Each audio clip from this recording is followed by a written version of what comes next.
everybody. We are back from break after a wonderful, very cozy session of Stardew Valley where we learned everything from spooky sounds to yearning for minds to much about dateable characters and other types of fandom lore within the game with the wonderful Hannah Matangos. Hannah, welcome to the interview portion of Folkwise. Are you ready to get into the interview? Let's do it. Before we ask your first question, we do this every time, and I have the honor this week of thanking the sleuths. My face turned like that because you may hear my rambunctious cats in the background, anybody who's listening and wondering what those sounds are.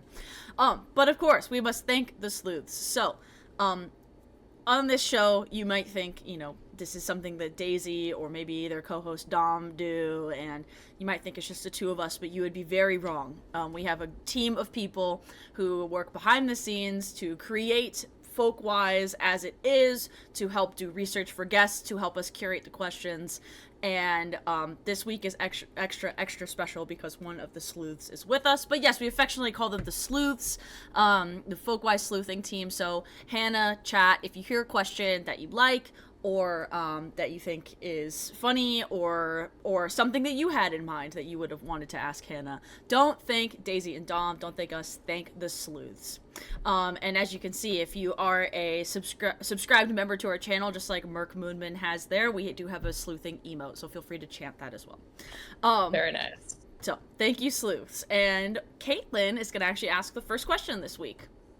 Yes, this is where I reveal that I actually love Art of the Rural and all the work that you guys do. Yeah, thank you. There's a reason Kaitlyn's here tonight. Yes. I perhaps grew up in rural Virginia, so, Whereabouts? like all the stuff that, do you know where Winchester's at?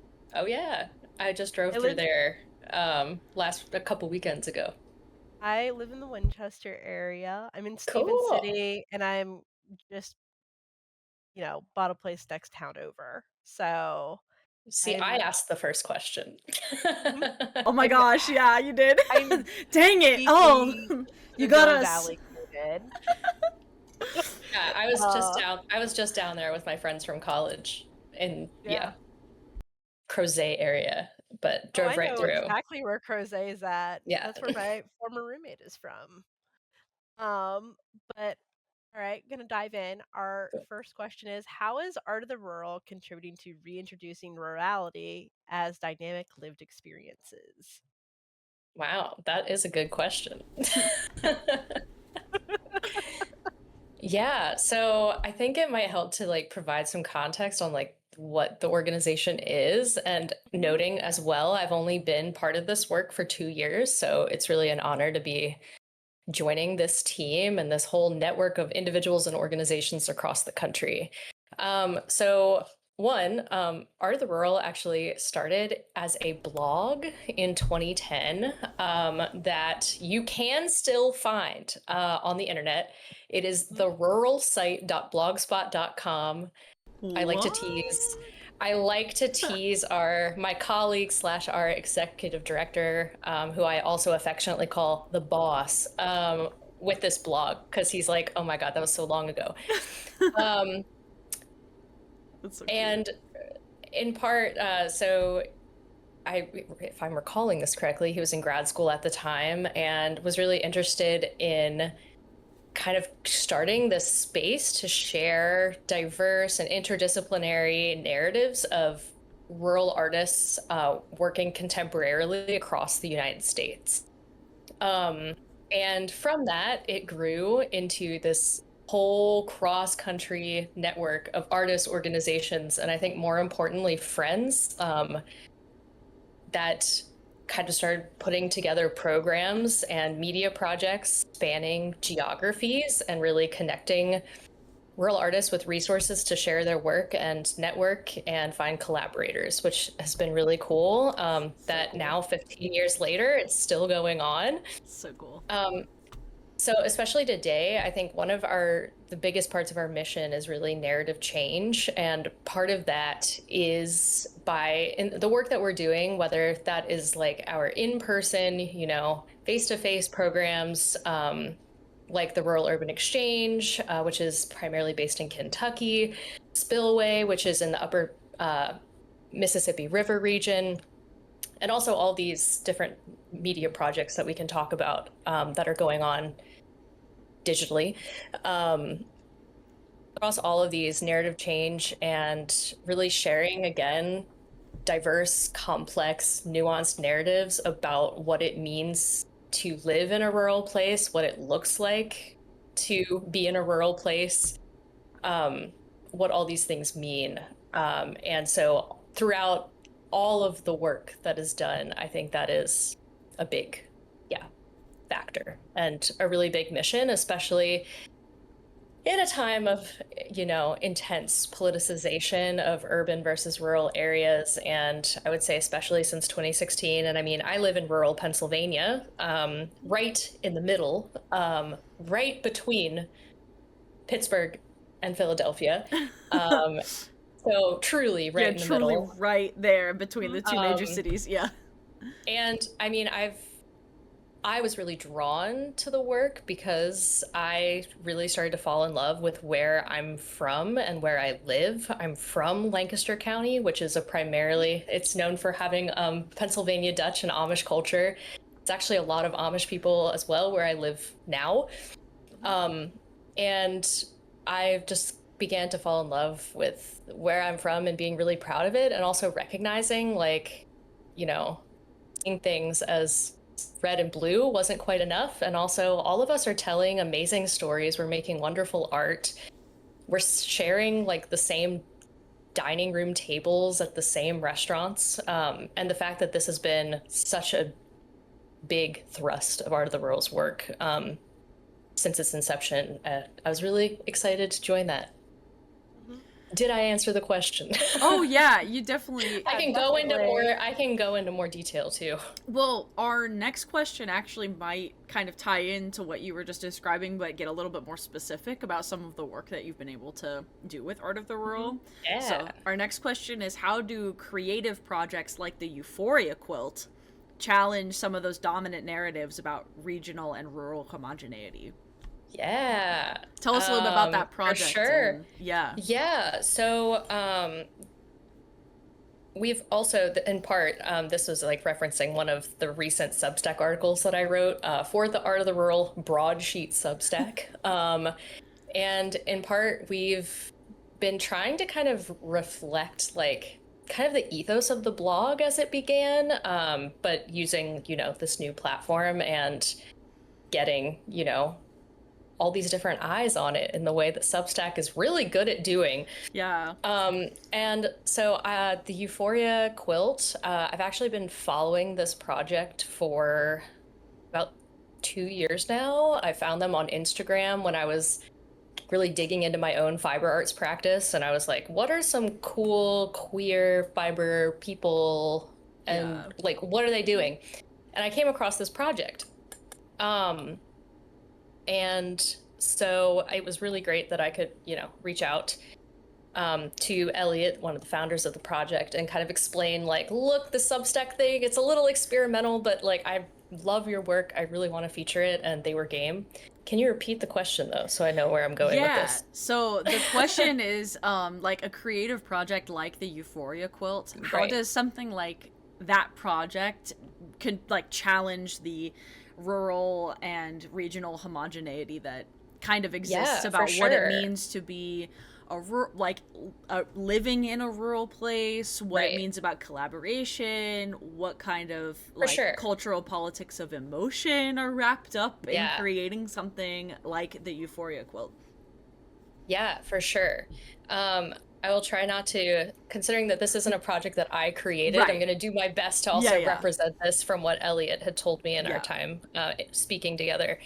But I was really just amazed by the fact that this project that, was really spread through word of mouth and also the internet to accept quilt block submissions that are, for context, for those who haven't looked at this yet, really reflecting gender expansive and queer joy. And the fact that from like every corner of the country, areas both rural and urban and in between, they got submissions, and even some from out of the country. It was amazing to kind of have that. As a queer person living in a rural space who's lived and grew up in a rural space, I found it very affirming of something that I already knew, but then also wanting to have that conversation with Elliot to be like, well, like, did these things like, surprise you in terms of, of course, queer people exist in like every corner of the country and every valley.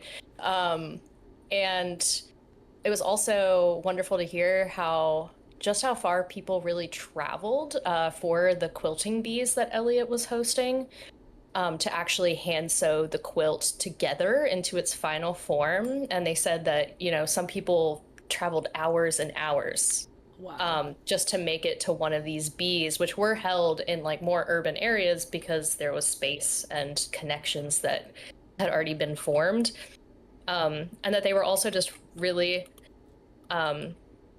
intrigued and taken, or not taken aback, that's not the right word, but really in awe of, the skill and also the stories and the lived experiences that all these folks were bringing from their corner of the US.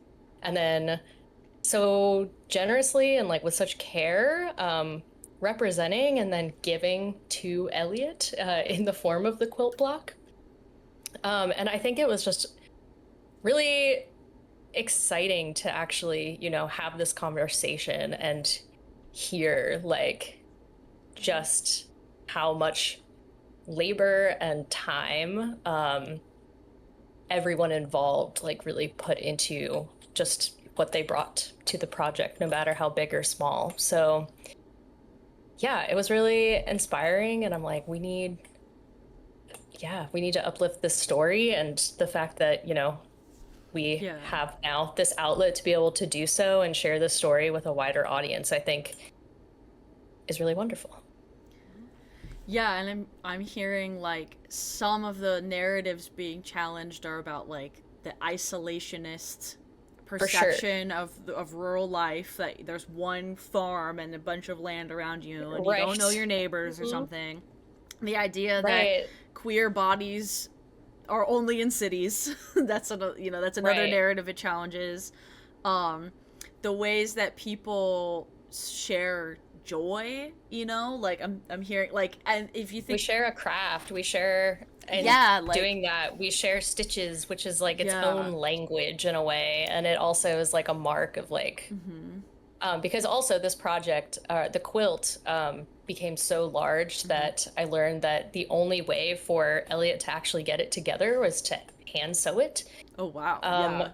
Which adds like this whole other dimension to it, that there is such like an outpouring of like skill and love and passion for this art form, and of course representing oneself through this art form and communicating one's joy through this art form, that then to also have to really truly sit with it, touch it, feel it, and bind it together is really powerful. And of course this is also quilting then,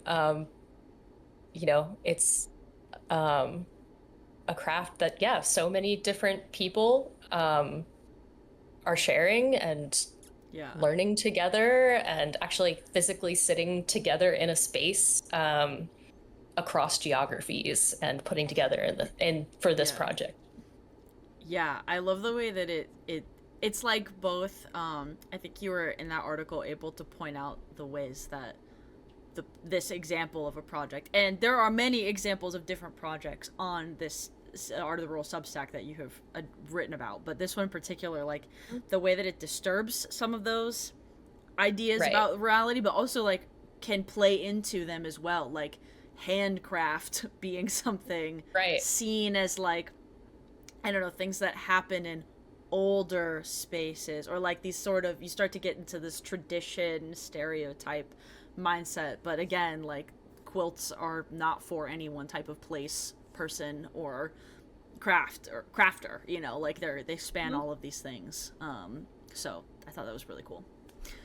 Yeah. Yeah. We have a slightly different question for you next. Kaitlyn, Yeah. do you want to ask this one? Yeah, I can totally ask this one. So we like to do a little bit of digging, and then we start thinking. So what is lichtspiel, and how does it apply to gaming? Oh mein Gott.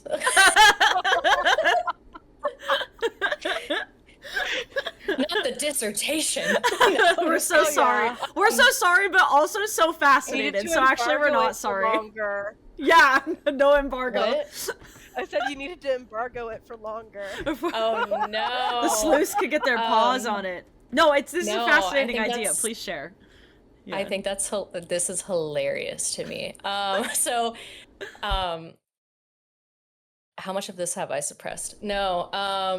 Yeah, so I am a doctor, I suppose. And I went to Penn State for my PhD in German literature and culture and visual studies. So it's this really cool dual title program. So you get to take classes, but then also some of the requirements, or you have to be advised by interdisciplinary faculty in the humanities. And it's this really great network that actually moves a little bit across the colleges. Nice.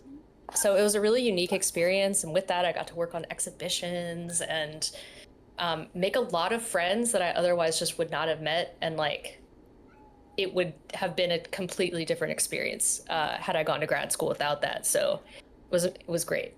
So my dissertation, again, being in German, lichtspiel, is a word.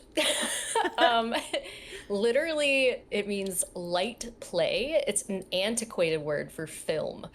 And I kind of knew that like my research focus was going to be on modern and contemporary art. That's like why I went to this program as well. And given the interests that aligned with me and all the other faculty people.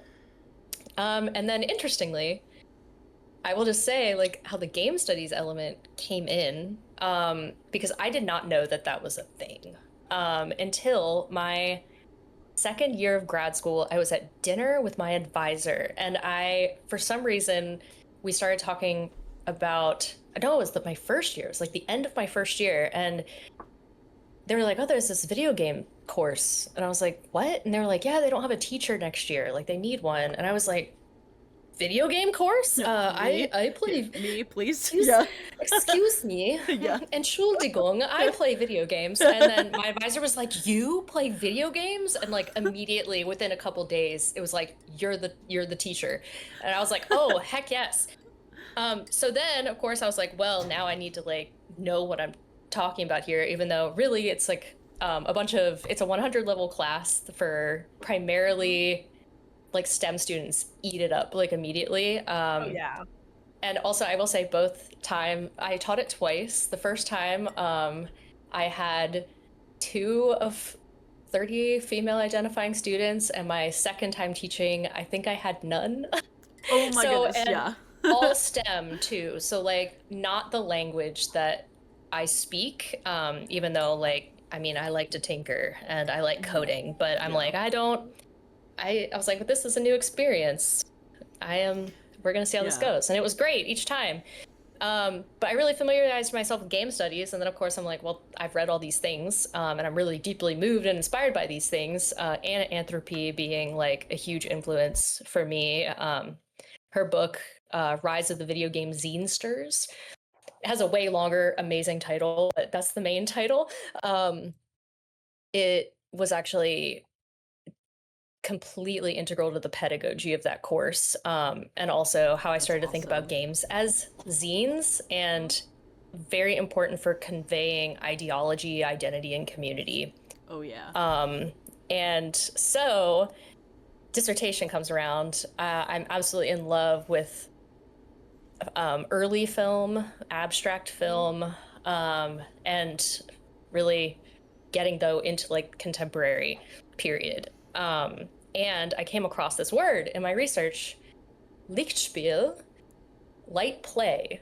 And it was this early word for film, often used in like this kind of, I mean, it was very abstract art form.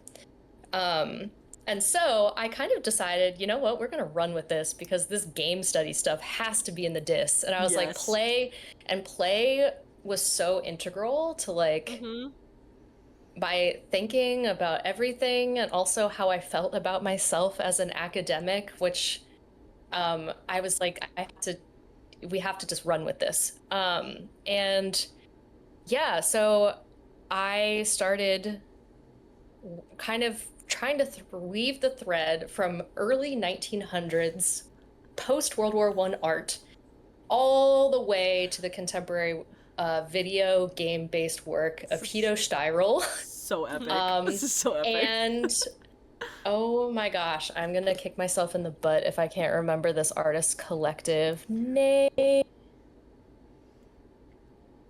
They're Germany based and they do a lot of work with NPC video game art. Oh my gosh. Total Refusal. Yeah. Yes, Total Refusal. Thank you. Oh my gosh. Yeah. So sorry, Total Refusal. They were always really nice to me. On like I would message them to be like, any chance like I could, you know, see this film that you have, and they would immediately DM me back and be like, oh my gosh, cool, here's a Vimeo, no password. And I was like, oh, okay, thank you. Cool. And they were so excited about it, which that was great. But in terms of light and play, like really moving from understandings of playing with medium, playing with technology, and these technologies that have always felt and been surrounded by this kind of futuristic myth, like film, and then all the way to video games, and throughout really critiquing like capitalistic influences on these media forms, which is why I go so hard for my indie games, even still. We go hard for indie games. They're so good. Yeah. So don't read my dissertation. Have I read it? I have, I think. I mean, we read some of it. Oh. Not all of it. What'd you think? It made us ask questions about like video game culture and how these ideas come together. I mean, it's totally fascinating. Yeah. I mean, even still, like, I love games, and I feel like this is the first time that I'm talking critically, like, about games since my dissertation, even though I've been wanting to write this article for Art of the Rural Substack about it's honestly, I think at this point probably going to be like an ode to Stardew Valley, and also address some of my qualms with Stardew Valley. But yeah, so really just thinking about games and community is still really important to me. And also, I mean, as we're exemplifying here, it's such a social medium that I feel like general non-gaming public still just does not grasp how beautiful, like, I don't know, gaming communities can be, of course. Yes. I've also experienced the worst of it, I think, too. But also hilariously relating to games and this. But I just want to say that there is actually on the original Blogspot an article about Farmville from January 2010. Oh my gosh, we talked about Farmville. It almost almost came up into something that we're gonna do later. I'll explain what. Yeah, it'll come back up again. Excellent. We did almost say Farmville. I did a little That's so funny. I read that today and I was like, this is hilarious. Well, I think you're gonna like this next question because it might be, maybe it will prompt, I don't know. At best it will help you maybe get that article written, because I think this is kind of where you're going with it, maybe, or one way that you Yeah. could be going with this thing. But what is the connection between farming games and creative depictions of non-apocalyptic utopias? Beautiful. Because you kind of start getting into that when you talk about like something- capitalist Yeah. critique. Like you were kind of starting to get into like what's the deal with the farm being Yeah, a you guys, utopia. y'all write Anyway. these questions so beautifully. Let me Aw. tell you. Aw. Thank you, sleuths. Shout out sleuths. Yeah. So, well, let me tell you, those minds get a little apocalyptic. So, Okay, I'm just okay. saying. Also, But you yeah, can just like farming you can games in let- general. But yeah, yeah, Well, this is part of like yeah. a little bit of the problematization of it, right? Because it is this ideal. It's like, and there is this desire on the part of the game maker, but then also on part of the player to like be like, yes, like this is the good life. Like this is Yeah. like this is going back to like the fundamentals and everything. While actually, of course, like rural life can be very difficult, whether you're farming or not farming, frankly. Like, I mean, Yeah. why does my well water smell so bad? That's like, I know why it smells bad, but y'all, it smells really bad. Like, Yeah. it's just like simple things. But well, one, I think that of course games are just, I mean, I mean, I think that they're just such a powerful, immersive, collaborative way of telling stories and representing place and also experiencing place, even if it is, of course, in like a simulated way.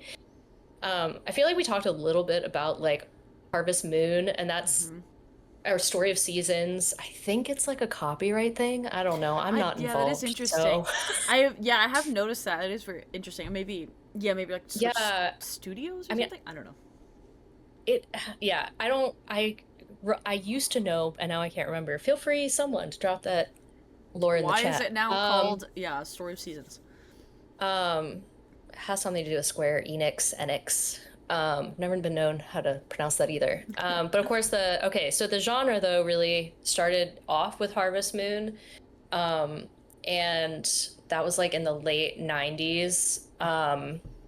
And yeah, with that, like, there was this desire to make an RPG in a rural place with no combat.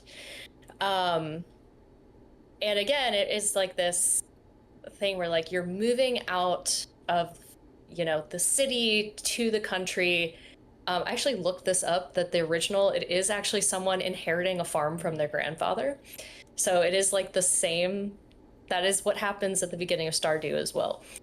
And really it's just like, I mean, it is in a way hard because it's hard to get your farm going and to actually get you to make any money, let alone make any friends, or in the original Harvest Moon, meet pretty ladies. Yes, yes. It takes time, and you have to build trust in these environments. But I think, again, like, there is like that base of just like intense hope and joy, and also just beauty and like wonder at like engaging with this environment, like beyond like, the daily tasks of having to farm. You're walking around like a beautiful place, and that is wonderful and exciting. And I think farming sim games really do that. And of course now we have Stardew. Sure, the combat is added back in. It's light. It's also, light combat. It's not like, so. It's not very. It's not bloody or anything. It's not. No, there's it's not just jump like, scares. They can be really unless creepy. there are jump scares. Oh, some of them are creepy. Well, There you could are- choose not to it do does get- that yeah. and succeed Exactly. though, right? Like you don't have to do that. You can probably buy the materials somewhere for a premium. But other than that, I mean, I feel like with Stardew then too, like being one of the most successful indie games, let alone other than Harvest Moon, like probably the most successful like farming sim. There's just like this boom now, like of farming sim like games that all have this like very idyllic often a little whimsical charm, but just like with beautiful graphics, whether like pixel graphics or 3D graphics. And I feel like it, yeah, oftentimes there, again, it is this narrative of, you know, returning to the land, whatever that means. I want to be critical so Yeah. bad, but I'm trying to stick with the question. Well, no, but no, Yeah. I think you're right though. I mean, you can get critical with it because the Yeah. the setting of Stardew Valley, as we talked about when we started gameplay, is that you get a letter from a relative Right. that says, you know, read this when you need it most, and when they need it most is when they're literally dying in their cubicle at a horrible corporate job, just like the player presumably is doing, trying to Yeah. find an escape from some kind of idea of urban life or capitalist hellscape, Right. whatever, you know, and getting out back into nature and leaving that For place. sure. So there's but I liked how I didn't know that the whatever Joja Market, you know, knockoff Dollar General or whatever's there. It's almost Walmart, whatever it is like it's almost like, I don't know, I like the way that you had said non-apocalyptic utopias in when you were thinking about this idea initially, because it's like a way to escape but you're still here, and there's still like this ever present threat of the apocalypse, which is true. For sure. The apocalypse is always happening. Like it is, there is not a Absolutely. I don't think there's a climactic moment of apocalypse. Maybe that's an opinion, but maybe that's I don't know. I like But that opinion. it's like, okay, but like it's always kind of this looming threat is really what an apocalypse is. For sure. And so to like try to escape it, but not be forced to escape Right. necessarily, or like, I don't know, it's not like a zombie apocalypse where now you must fundamentally change. You're electing to do it, and you're electing to do that by re-engaging with nature. Right. But re-engaging with nature is a really problematic idea. Exactly. Yeah. And I mean, that gets into like the problems of this whole genre too, because of course, like at the end of the day, like you want the biggest, most diverse farm that you can possibly imagine. You are destroying, in this case, like that you are playing like this forest essentially. Like you are you are removing all of like the natural flora and fauna, and you are making, it's like, I gotta make money now. Which of course, like if you are relying on a farm, like you do need to like, you know, plant in a way that's, well, but one, sustainable, because you have to keep it going. Whereas I think, you know, the ways that it becomes simplified in some of these RPG based farming games, which it's not realistic, of course. It's just, there is this cuteness to it, and it's supposed to be simple, because this then gets into like the whole cozy gaming boom, which is, the community is up in arms right now, because of the hobbits. But anyway, that's a different tangent. Does like make me wonder about like how many people are maybe like playing these games and then like do try to go back to the land essentially, and like you have to think that you know someone has. You know, 100%. It's because like it's like scratches the itch momentarily, and then you're like, what if I actually started planting plants? Yeah, like even if it's not like a one-to-one, like I moved back to the land, so you're not already on land, to because of Stardew Valley.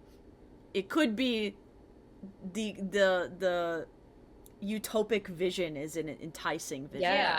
Yeah. And I think too, like, I think this is also why I also do really like Stardew Valley, because the like utopia aspect is, it's so obviously complex, because because it just, even from the interactions you have, like there are people who, one, like Jody just was, very much judging you, to be like, oh, you don't look right.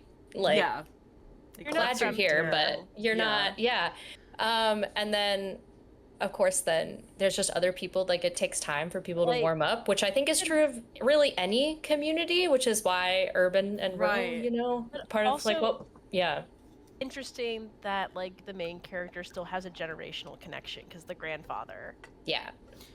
Yeah, that's a good point. Like grandpa used So to like live they're this not life. from here, but they still have a generational Right. connection that they're like emphasizing, and like local community members are being like, your grandfather hated that squeaky bed.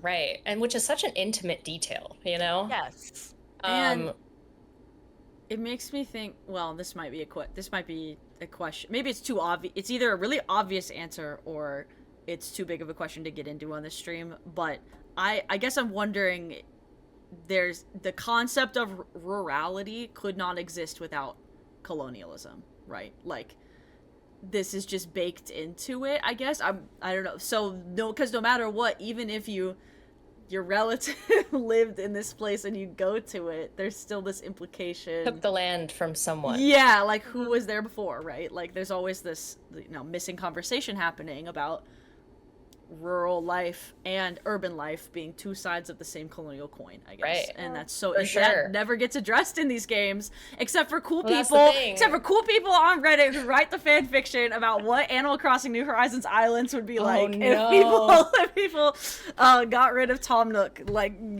Robber Baron Tom Nook or whatever. But anyway, I have to say, I don't think my students liked that point. they don't like it. Yeah, they don't like it. We don't want to talk about terraforming and colonization. It's 9 a.m. Yeah. No, I'm sure there were some real ones in that class for sure. They liked it. They knew it. But yeah, that's like the thing too. And that's part of the fantasy, right? Because that these games bring, because I mean, besides, like some backstory, I mean, you can't necessarily fit all those things in there. And also it's supposed to be cute and an escape. Yeah, it's an And escape. we don't want to think about these things. So no worry about it. We suspend our disbelief like the fairy tale it is. But I think that I like I like that people are a little like suspicious of you like entering Stardew Valley and Pelican Town, because also like even just an outsider coming to a community, and then as the game, what happens, like you start to have a very huge fundamental effect on this community, from interpersonal relationships to spoiler alert if no one wants to hear this with one of the updates. It's for anyone listening. Like Pam lives in the trailer with her daughter Penny, and Pam also, she does have a drinking problem. And essentially one of like these things is to like fix her, and it also to like build her a new house and everything like that, which is really sweet that like the community does kind of band together. But it's also done in like in my opinion, it's just like a little bit of a shallow way where and there's other things like that where it's like they're able to do that, but they're not able to like I don't know, picket and strike at Joja the market or whatever. Which that's like part of what it's like, you haven't gotten that cutscene yet, but essentially like you can choose to either join Joja Mart or you can revitalize the community center. And if you revitalize the community center, then Joja Mart goes away, actually. And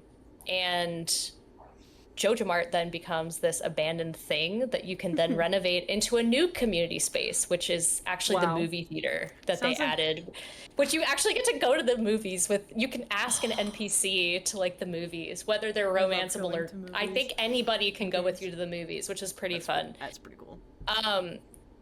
So sounds to me like there's only one option there. No, I'm just kidding. Yeah. I get when people like hate play just to see what happens, because it's bounded in this play space. For sure. Okay, and my brain's blasting. I'm just having fun. We're just talking about this. No, Great. like you can. I'm like lichtspiel in the game. Anyway. I think such like a vital part though, you miss out on like actually doing the tasks that are required to. It's essentially, I was trying to find if there's like a name for this kind of game mechanic where you kind of have to collect a bunch of things and then it like fixes a thing. Yeah. You know what I mean? Like, I Yes. feel like I'm thinking of Cattails. They had like a similar mechanic. Amazing Like- game, by the way. But like it's often like a piece of a puzzle, like to break up like other puzzles or something. It's like one type of like yeah, you have accomplishment to you can have do this is this collect fish, stuff to this fix it. thing. Yeah, so Yeah. that's like the mechanic that it is. But then, of course, you're gaining skills and like, you know, Yeah. becoming better like as you're going through these, trying to find all these different things, or you're getting really good at trading or hacking. I've never done that though. I actually haven't. I've only actually played Stardew for realsies on my phone, so it's not been an option. You've only done it in Minecraft. Hacking in Minecraft. Have you ever heard Really? this? Oh no, I'm just No. kidding. You've not Is heard that a this? thing? Oh, okay, never Is this a mind. meme? Sorry, this is a meme. Sorry. No, because I still haven't played Minecraft. People say in Minecraft if you say something that you feel like you need to be a little bit suspicious, like suspect to, like, oh yeah, I've never trespassed, or I've trespassed, but just in Minecraft. Nice. It's like you're saying like, okay, I actually trespass, but I do it in Minecraft because For you can do a lot sure. of things in Minecraft. Anyway, sorry to explain a meme for a second, but anyway, Yeah. yeah. But no, I just also just the element of building trust, like with the community. I think that's huge. I think it's like the key part of everything I do with Art of the Rural and everything my colleagues do with Art of the Rural too. And it's hard, and I do like that aspect, because sometimes you also, like in this game, if you gift them the wrong thing, they're like, ew, you don't know me at all. And Wow. then they'll even deduct hearts like from your relationship meter. Like, you have to watch out. Don't screw Okay. up too many times. Oh my gosh. Don't That's a dig lot in of those- pressure. Don't dig in those trash cans around them. That's a lot of pressure. I'm gonna be known as the trash man in this town. I'm gonna make everybody have a 0 like for me. Can you get kicked out of the community? No, okay. It'll just all reset back to 0 with Oh. everyone, I guess, and you'll just have to Alright, well. work on it. I don't know. Well, that was like the last of our big questions for you, but we have a couple kind of like rapid fire funsy questions for you. Are you ready for some of those? Oh yeah. What's the gayest game that you would love to create and play for your own class, but also in general? Well, I actually had a game making assignment for my class, also heavily Yes. inspired by anthropy. Yeah. Also, and check one out of the my- syllabus project link. Yeah. Hey, Deathlorus has got it in the chat. Thank you, mods. Oh, the syllabus Yeah. project. Yeah, I Yeah, think about gayming 101. Very fun to write, which that is actually basically a more fun version of what I would do with my students. So that was cool. Okay, my actually. students, the not fun one. I just teased. It's great. This class looked really fun. Like, I would love to take it. did. Like, it seemed really cool. It Yeah. was and is probably great. I don't know who teaches it now. Yeah. Oh man, gayest game ever. I have to say that, like, I feel like it would probably be a farming sim. What is Farming about game- that? Yeah, there's something No, about the utopic. I don't know. Maybe we need. But I also like that gameplay loop. Like, I like it. Yeah. It scratches my brain. It has always scratched my brain. I feel like this would be like a mix of, like, I don't know, Fields of Mystria vibes with Sunhaven vibes, where there's like, I really like the kind of cuter palette style. Okay, so this is like the aesthetic, and then Yeah. you have this like high fantasy D&D kind of undertone. So definitely it would have to be pixel Yeah. art, RPG. There's going to be farming things. I think I would add some kind of like fiber arts tilt to it. Yeah. Maybe like one of those mini games where you have to like create something, but I feel like I would have like puzzles where you have to like make a granny square or something, just to like that add would that be in. so cute. Oh my And gosh. maybe it's this, and then you are like a quilt maker, okay? That would be awesome. And there's like only cool people and cats in the Yeah. town. Yep. Mhm. Yep. And that's dogs. good. Honestly, all critters can are be some welcome. I dogs. like critters. There could be lots of critters. Yeah. Yeah. So it'd be something like that, and it would just be really beautiful. Wow. Because I love like the crossover of pixel art and certain forms of crochet technique and embroidery. So it'd have to include some Yeah. kind of fiber art. That's bend. so real. Yeah, like every pixel square can be a stitch. Like I love that relationship. That's what I've been doing lately. I mean we Oh wait, really. hold up. Oh, reveal. Okay. I just realized my tapestries like right here. I'm still working on it. But That's it's so a cat, good. It's gonna be a cat on a broom. Oh my gosh. But yeah, literally, this looks like pixel art, like the Yeah. grid that I have. That's So, so and now cute. this looks like pixel art. That's so cool. Yeah. That Kaitlyn, can I ask the question that's related to that, and then you Yes, the but next one? real Okay. quick. Oh yeah, go. Real quick. I have an aside. Okay. My former boss recommend playing Witchwood, which is kind of like a cozy game that you do like Witchwood? crafting. Oh. Yeah. Is that Like, with the Y? I Yeah. own it, and I've never Okay. played it. Oh my I got gosh. it. It's one of those Steam bundle Yeah, things, yeah. and I'm like, it exists, and then I'm like, I saw my it. ex-boss loves the game and has been like hollered at us for like 2 years to play it on Folkwise. Oh my god. Maybe we should play it. That would be fun. It's super cute. It's so cute. Very Nice. cool. Okay, well. Okay. We want to know what your favorite thing you've ever crocheted is. So I love that reveal. That is but also really easy. I just finished a huge blanket. Oh yeah. That also has pixel art vibes. I love.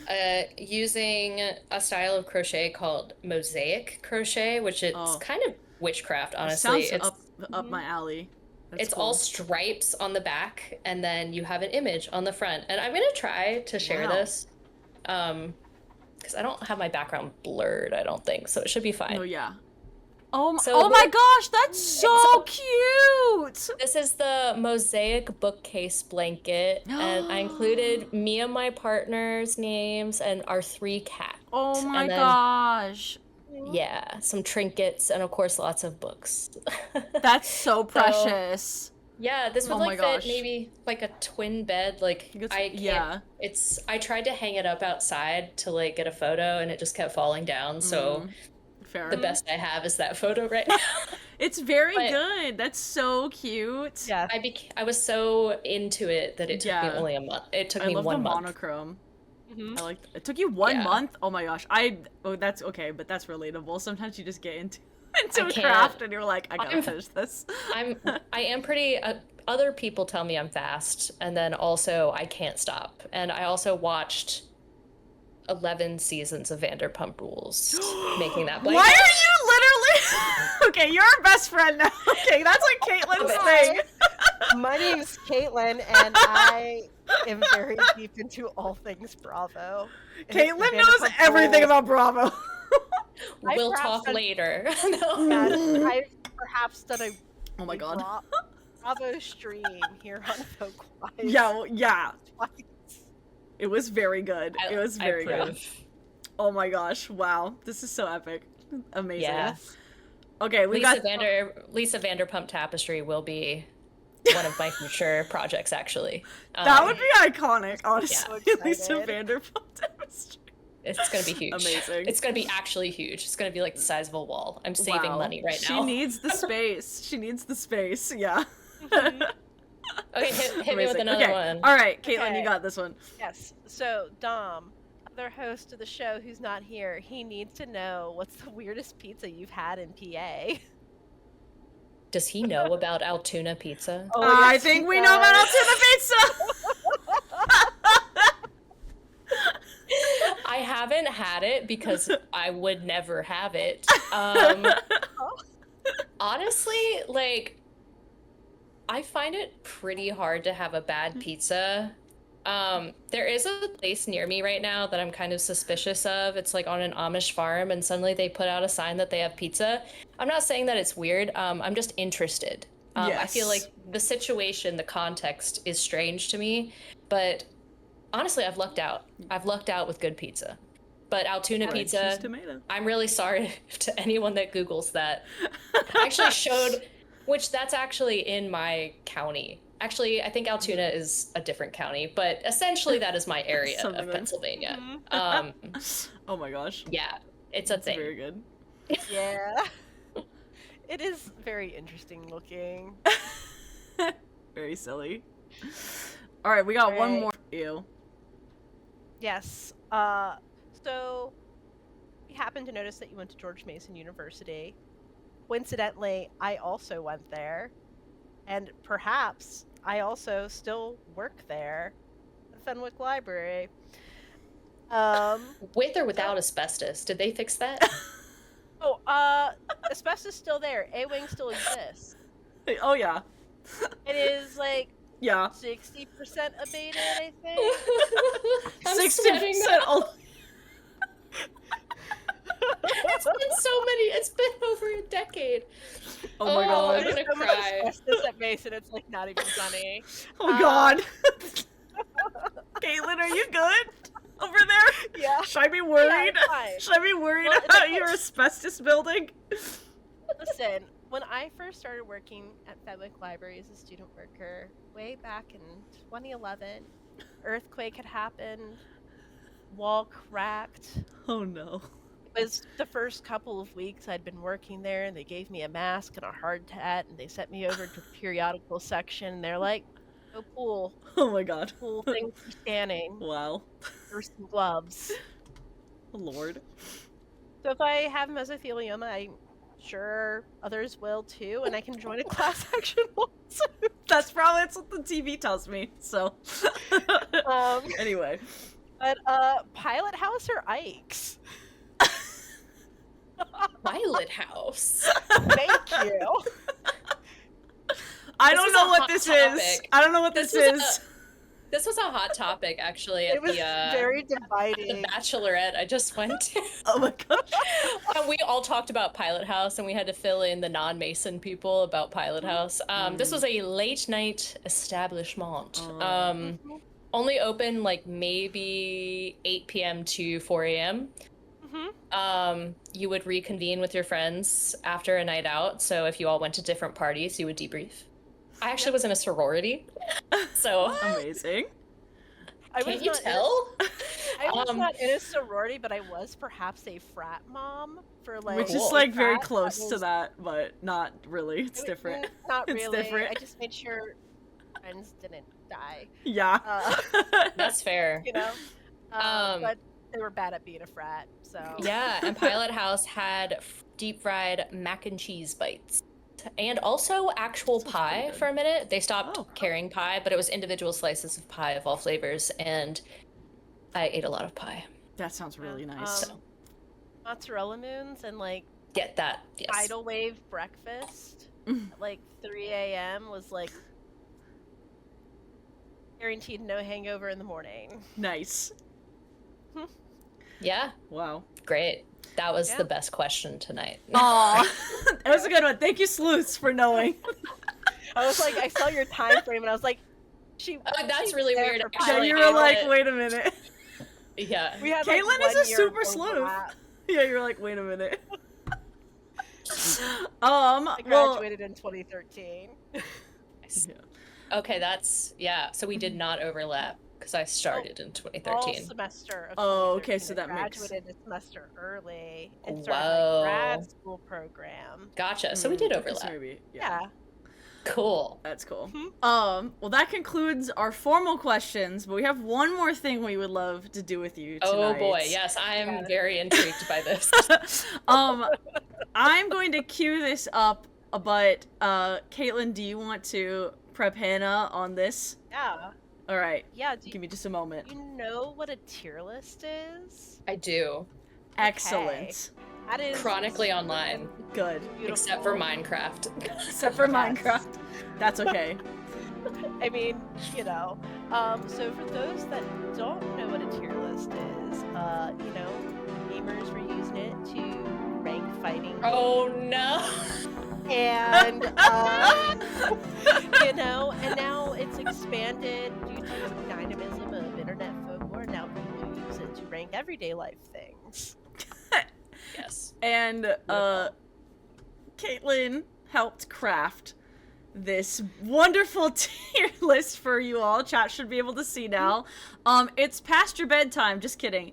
Ranking rural things, reps, tier list, tier maker. We're making a tier list about stuff of rural life, or what things, symbols and such that people associate with rural life and living. My gosh. And you can rank them on under any this criteria of evaluation that you would like, and we'll read them. We'll read them to you, so you, because the pictures might be kind of small, but you rank them on a scale from S to D, S being above A class, superior, super, and D being just a dumpster truck, dumpster fire. The only D other word I can think of is dumpster. So anyway, on some scale, it goes vertically and horizontally, and up first we have the classic, a red barn. Oh. That was Are the Royals' original logo, too. I'm gonna go... Oh, man. You are allowed to adjust it if you feel like you need to change your decision. I'm gonna go... I'm gonna go S. The barn, it's a good one. Oh my gosh, yes. Yeah. Is that a back road? It's a country road. Oh, but that's an S. Is it? So it goes horizontal and vertical. So is it above? It's even better. It's better. Okay, better than the barn. Okay.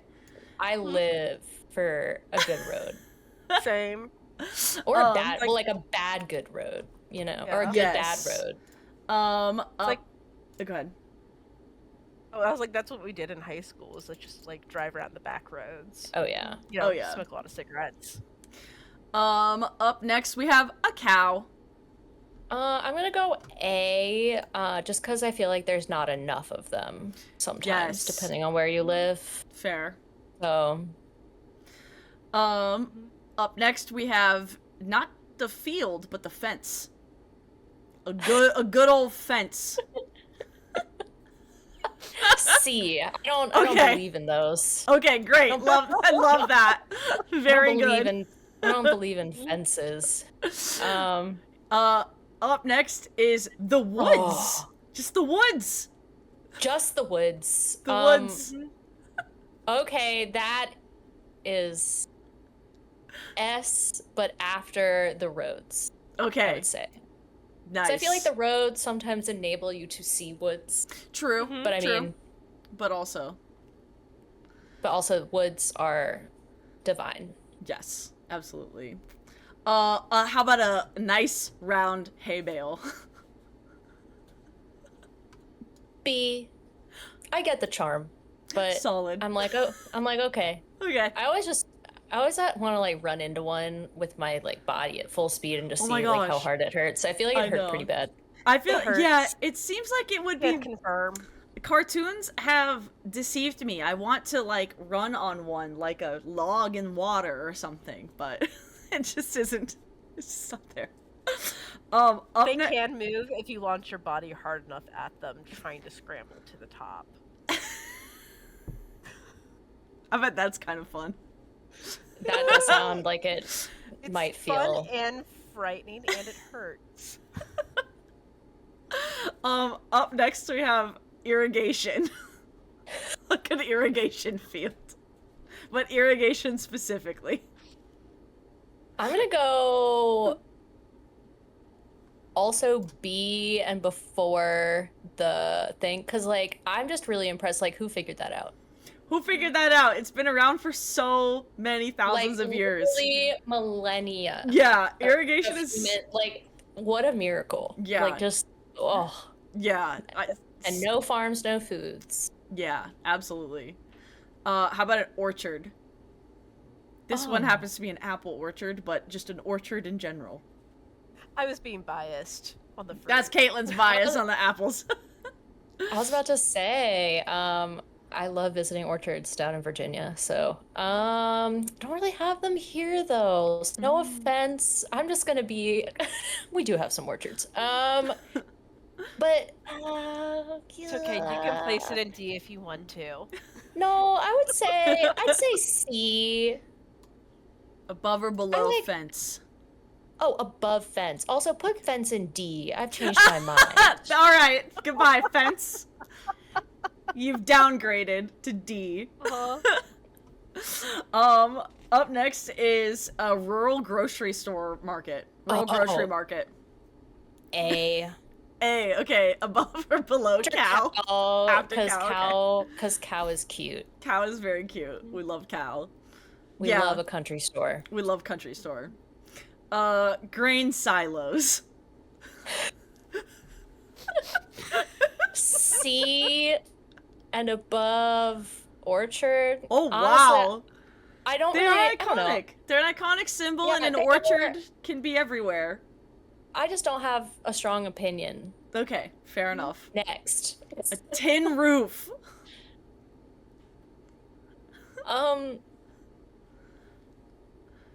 For perhaps D above fence. I like the sound they make though. that was good. The real clincher was the sound. It was like, how much do you need the sound of a tin roof?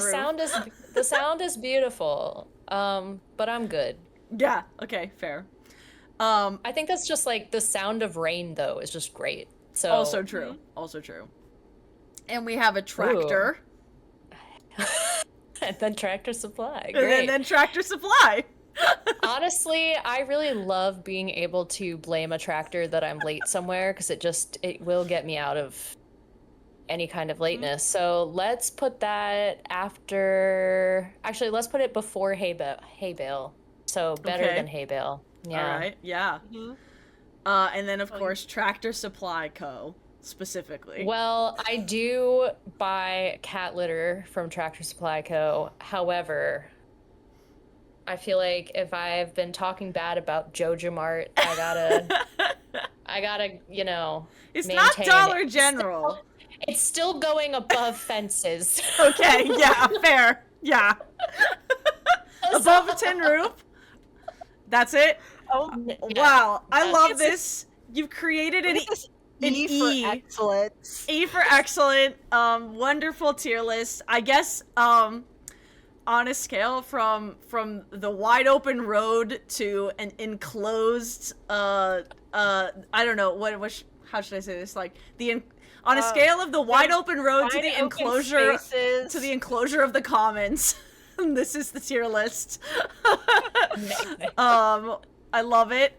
This is excellent. Hannah, I'm gonna make your face large again on the screen for people to thank you for being on the show with us tonight and answering all those questions.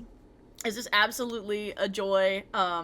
This is your natural out the end of the interview. Chat, you know what to do. If you have ladders, give ladders to Hannah. If you don't have ladders, give GGs. Just, hearty GGs. Ladders is like our channel's way of cheering, saying like hype, like for you basically. So thank you if you're here. Yeah, good game. GGs. And Hannah, thank you so much for being on Folkwise. Yeah, thanks for having me, y'all. Quotes have had me on many levels.